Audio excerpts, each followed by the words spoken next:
Assalamualaikum warahmatullahi wabarakatuh. Nama saya Siti Mabrurah Aliyah, NIM 20200960111792. Di sini saya perwakilan dari kelompok 9 akan mempresentasikan tentang pengertian dan macam-macam isu aktual studi Islam yang diajukan sebagai tugas kelompok pada mata kuliah pengantar studi Islam yang mana dosen pengampunya Ibu Nova Sahapasadena. Bismillahirrahmanirrahim. Di sini saya akan menjelaskan tentang macam pengertian dulu. Apa sih itu isu kontemporer? Isu kontemporer adalah sebuah isu yang lahir dan berkembang pada saat berakhirnya Perang Dingin pada tahun 1990-an. Isu ini lahir karena bentuk baru suatu ancaman dan pengamanan yang mengalami transformasi sejak berakhirnya dan biasa disebut dengan New Agenda atau agenda baru. Tujuan pembelajaran isu kontemporer untuk mengetahui isu kontemporer dalam kajian Islam secara etimologi. Macam-macam isu kontemporer itu ada 6, yaitu 1 isu radikalisme, yang kedua yaitu isu pluralisme, yang ketiga isu gender, dan yang keempat isu HAM, yang kelima isu liberalisme, yang keenam isu pandemi COVID-19. Di sini saya akan menjelaskan dulu isu kontemporer adalah sebuah isu yang lahir dan berkembang pada saat berakhirnya Perang Dingin pada tahun 1990-an. Isu ini lahir karena bentuk baru suatu ancaman dan pengamanan yang mengalami transformasi sejak berakhirnya dan biasa disebut dengan New Agenda. Yang pertama, macam-macam isu kontemporer yaitu 1. Isu radikalisme.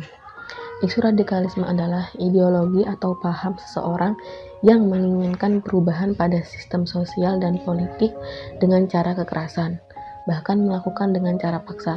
Selain itu, radikalisme merupakan doktrin yang di dalamnya berisi sebuah penolakan terhadap kondisi sosial dan politik yang mereka rasakan.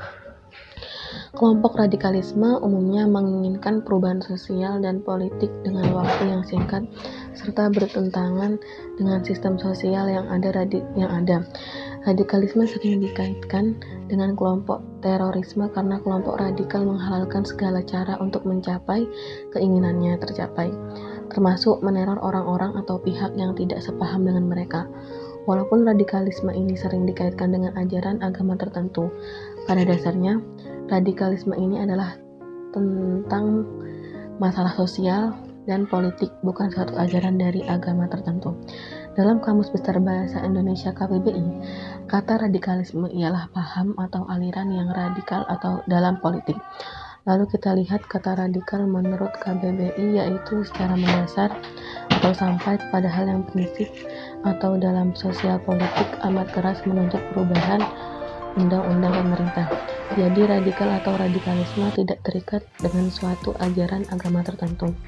Sebagai contoh, pondok pesantren sebagai lembaga pendidikan agama Islam tertua di Indonesia berulang kali dikaitkan dengan isu radikalisme dan terorisme. Padahal pondok pesantren yang jumlahnya mencapai 28.000 di Nusantara sama sekali tidak mengajarkan Islam radikal dan Islam teror, melainkan pendidikan Islam yang rahmatan lil alamin. Kedua, mengokohkan peran institusi pendidikan Islam pondok pesantren sebagai benteng menanggulangi radikalisme dan terorisme di Indonesia. Sebab dengan pengajaran agama Islam di pondok pesantren tersebut dapat menghapus fenomena radikalisme maupun terorisme atas nama agama. Kedua, fenomena tersebut menjadikan peran strategis pondok pesantren dalam menahan laju perkembangan bibit-bibit pemikiran keras membumi dalam ruang pendidikan di tanah air. Yang kedua yaitu isu pluralisme. Pluralisme berasal dari bahasa Inggris pluralis, dari bahasa Latin pluralis artinya jamak. Pluralisme dicirikan oleh keyakinan bahwa realitas fundamental bersifat jamak. Islam tidak hanya menerima pluralisme termasuk dalam hal ini pluralisme agama, tapi juga menganggapnya sebagai sentral dalam sistem kepercayaan Islam. Sebenarnya terdapat banyak teori yang berkenaan dan dengan respon umat beragama terhadap realitas pluralisme.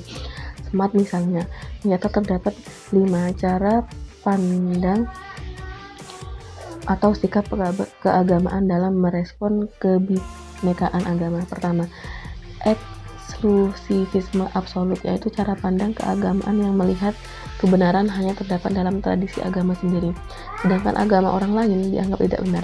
Kedua, relativisme absolut, yaitu cara pandang keagamaan yang memandang bahwa berbagai sistem kepercayaan agama tidak dapat dibandingkan satu sama lain. Ketiga, inklusivisme hegemonistik, yaitu cara pandang keagamaan yang melihat ada kebenaran dalam agama lain, namun prioritas adalah agama sendiri.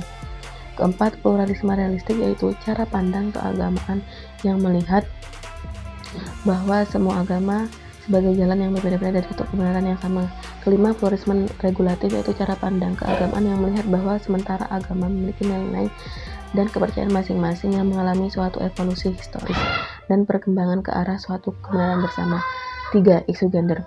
Untuk memahami apa yang dimaksud dengan isu gender, perlu pula dijelaskan pengertian seks. Dengan pengertian itu diharapkan pada gilirannya didalami pula apa perbedaan dengan seks. Kemudian dikemukakan bagaimana konsep Islam tentang gender. Kata gender berasal dari bahasa Inggris gender yang berarti jenis kelamin.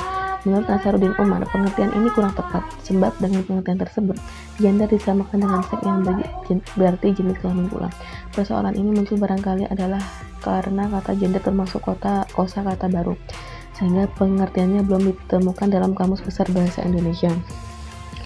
Gender adalah sifat dari laki-laki atau perempuan yang dikonstruksi secara sosial dan kultural sehingga tidak identik dengan seks. Persifatan dalam gender ini sangat terkait dengan sistem budaya maupun struktur sosial suatu masyarakat. Sebagai contoh, fungsi pengasuhan anak yang di sementara tepat diidentikan dengan sifat perempuan di tempat lain, fungsi itu bisa saja dilakukan oleh laki-laki.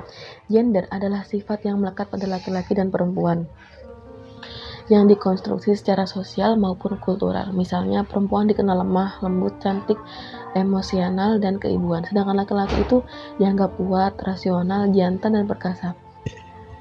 Ciri-ciri dan sifat-sifat tersebut merupakan sifat-sifat yang dapat dipertukarkan. Artinya, ada laki-laki yang emosional, lemah lembut, keibuan, sementara juga ada perempuan yang rasional, kuat, dan perkasa.